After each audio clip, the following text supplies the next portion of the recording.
राज्यातील शेतकऱ्यांसाठी आजच्या 15 ठळक बातम्या, बाजारभाव, राजकारण, शासकीय योजना आणि हवामान अंदाज संदर्भातील महत्त्वाच्या बातम्या आपण पुढील काही मिनिटात जाणून घेणार आहोत।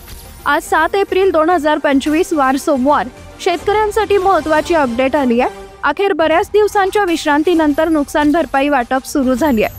अनेक जिल्ह्यातील नुकसान भरपाई मंजूर असूनही वाटप रखडले होते। अखेर कालपासून राज्यातील अनेक शेतकऱ्यांच्या खात्यावर पैसे जमा होण्यास सुरुवात झाली आहे। सुरुवात करूया आजच्या महत्त्वाच्या बातमीनं। राशन कार्ड धारकांसाठी महत्त्वाची अपडेट, अपात्र रेशन कार्ड शोध मोहीम सुरू। आता पात्र लाभार्थ्यांना कागदपत्र करावी लागणार सादर। राज्यातील अपात्र शिधापत्रिका धारकांच्या शिधापत्रिका बंद करण्याची मोहीम 4 एप्रिल 2025 रोजी सुरू करण्यात आली आहे। पहा, राज्य शासनानं एक महत्त्वपूर्ण शासन निर्णय अर्थात GR जारी केलाय, ज्यात स्पष्टपणे सांगितलंय की काही अपात्र शिधापत्रिका धारकांची शिधापत्रिका बंद केली जाईल। अशा प्रकारे अपात्र शिधापत्रिका धारकांना धान्य मिळणार नाही आणि त्यांची नावं शिधापत्रिका यादीतून काढून टाकली जातील। राज्य सरकारनं जाहीर केलेल्या या GR नुसार 7,01,16,000 लाभार्थ्यांचा शिधापत्रिका कोटी पूर्ण झाल्यामुळं आता नवीन शिधापत्रिका धारकांसाठी पात्र लाभार्थी समाविष्ट करणं शक्य नाही। त्यानुसार अपात्र शिधापत्रिका धारकांची शिधापत्रिका बंद केली जाईल। यामध्ये दुबार शिधापत्रिका धारक, मयत लाभार्थी, स्थलांतरित व्यक्ती आणि इतर अपात्र लाभार्थी समाविष्ट असतील। शिधापत्रिका धारकांची तपासणी प्रत्येक वर्षी 1 एप्रिल ते 31 मे या कालावधीत करण्यात येईल। या व्यतिरिक्त शिधापत्रिकेची तपासणी करताना कुटुंबाच्या वार्षिक उत्पन्नावर आधारित शिधापत्रिकेचा दर्जा ठरवला जाईल। उत्पन्न 1 लाखांपेक्षा जास्त असलेल्या कर्मचाऱ्यांच्या रेशन कार्ड्सना अपात्र ठरवलं जाईल। शिधापत्रिका धारकांना फॉर्म भरून संबंधित रेशन दुकानधारकांकडे सादर करणं आवश्यक आहे। फॉर्म सोबत संबंधित व्यक्तींना रेशन दुकानाच्या परिसरात राहत असल्याचा पुरावा, उदाहरणार्थ भाडे करार, वीज बिल, आधार कार्ड इत्यादी कागदपत्र जोडावं लागेल। शिधापत्रिकेची तपासणी करताना फॉर्ममध्ये कुटुंबातील प्रत्येक सदस्याची माहिती, व्यवसाय, वय, उत्पन्न आणि शिधापत्रिकेची वर्गवारी जसे की पिवळे, केशरी, शुभ्र अशी माहिती दिली पाहिजे। शिधापत्रिका तपासणी करताना दुबार कार्ड, अस्तित्वात नसलेल्या व्यक्तींची नावं आणि मयत व्यक्तींची नावं हटवून त्यांचा धान्य पुरवठा बंद करण्यात येईल। शासकीय व निमशासकीय कर्मचाऱ्यांची तपासणी विशेषतः त्यांचं उत्पन्न आणि शिधापत्रिकेच्या पात्रतेवर आधारित केली जाईल।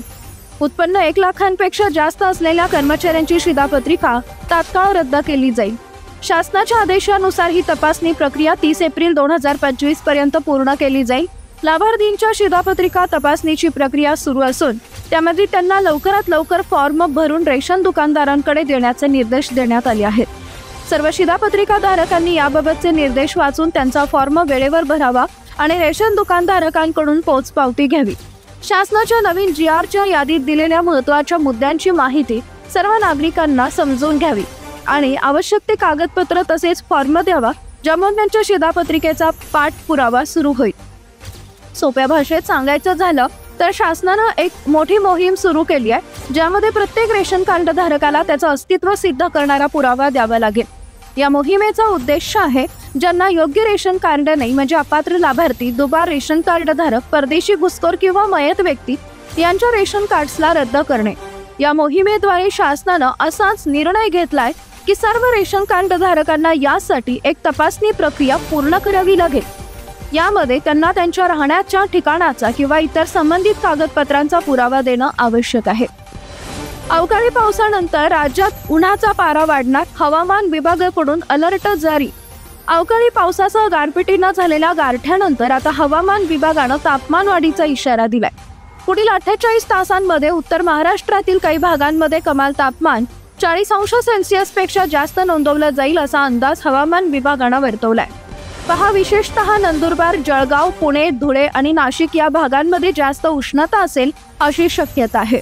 त्याचवेळी मुंबईचा पारा 35°C पर्यंत गेला असला तरी हवामान उष्ण आणि दमटच राहील असा इशारा देखील हवामान खात्यानं दिलाय। राज्यातील शेतकऱ्यांसाठी आनंदाची बातमी आहे। अखेर जिवंत सातबारा मोहीम सुरू, राज्यातील अनेक शेतकऱ्यांना दिलासा। शेतकऱ्यांसाठी एक महत्त्वाची बातमी, राज्य सरकारनं आता शेतकऱ्यांसाठी जिवंत सातबारा मोहीम सुरू केली आहे। अनेक वेळा मृत खातेदारांच्या नावावरच जमिनीच्या नोंदी राहतात, ज्यामुळे वारसांना मालकी हक्क मिळविण्यासाठी कोर्टाच्या पायऱ्या चढाव्या लागतात आणि त्यासाठी वेळ आणि खर्च दोन्हीही लागतात। या सर्व समस्यांचा सामना करणाऱ्या शेतकऱ्यांसाठी आता जिवंत सातबारा प्रक्रिया अधिक सोपी करण्यात येणार आहे। ही मोहीम 1 एप्रिल पासून सुरू झाली असून 10 मे पर्यंत चालणार आहे। या मोहिमेच्या अंतर्गत गावनिहाय मृत खातेदारांची यादी तयार केली जाईल।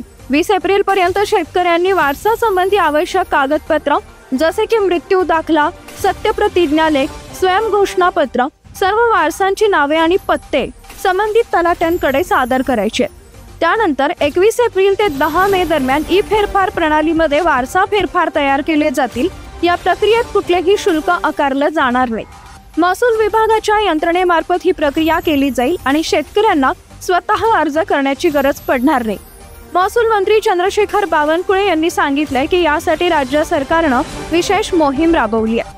शेतकऱ्यांना त्यांच्या जमिनीच्या मालकीचा हक्क जलद आणि सोप्या पद्धतीने मिळवता येईल, त्यामुळे शेतकऱ्यांनी लवकरात लवकर आवश्यक कागदपत्र संकलित करून तलाठ्यांच्या कार्यालयात जाऊन आपली नोंदणी प्रक्रिया पूर्ण करावी। यानंतर पाहूया आजची महत्त्वाची बातमी। अतिवृष्टी नुकसान भरपाईसाठी मंजूर झालेले अनुदान शेतकऱ्यांच्या खात्यात वितरित करण्याची प्रक्रिया अखेर सुरू करण्यात आली आहे। मार्च एंडिंगमुळे जो निधी सेंट्रलाइज खात्यामध्ये वर्ग करण्यात आलेला होता तो आता डीबीटीच्या माध्यमातून शेतकऱ्यांच्या खात्यात जमा होऊ लागलाय। कृषी विभागाकडून मिळालेल्या माहितीनुसार राज्यातल्या शेतकऱ्यांना विविध कारणांमुळे एकूण 2308 कोटी रुपयांची पीक विमा भरपाई मंजूर झाली आहे। यातून विदर्भातल्या 9 जिल्ह्यांना 489 कोटी 61 लाख रुपये इतकी भरपाई मिळणार आहे। पीक विमा योजनेत 4 महत्त्वाचे ट्रिगर असतात: हंगामातील प्रतिकूल परिस्थिती, स्थानिक नैसर्गिक आपत्ती, काढणी पश्चात नुकसान आणि पीक कापणी प्रयोग। या ट्रिगरवर आधारितच शेतकऱ्यांना भरपाई दिली जाते।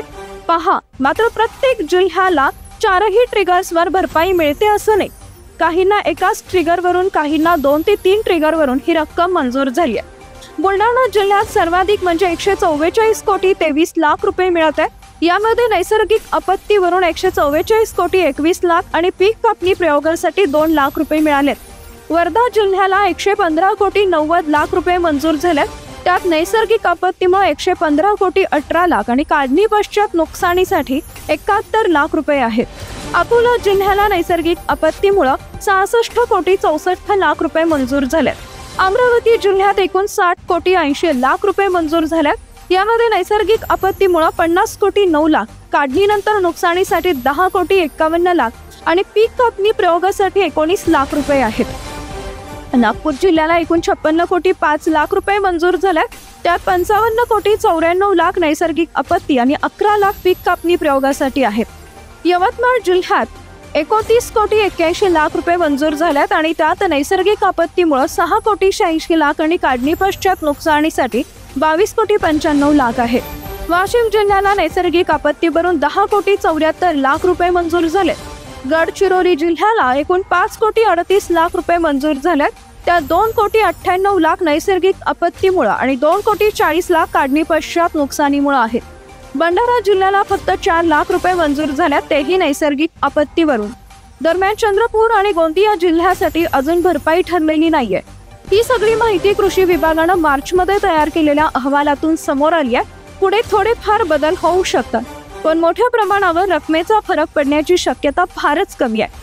काही जिल्ह्यांमध्ये तर शेतकऱ्यांच्या खात्यात पैसे जमा व्हायला सुरुवात झाली आहे। उरलेल्या भागात पुढील काही दिवसात हे पैसे जमा होतील असं कृषी विभागानं सांगितलेलं आहे। दरम्यान पीक विम्याची पुढील अपडेट तुमच्या मोबाईलवर मिळवण्याकरता स्क्रीनवर दिलेल्या व्हॉट्सअपवरती क्लिक करून आताच आपल्या व्हॉट्सअप ग्रुपवरती सामील व्हा। धन्यवाद।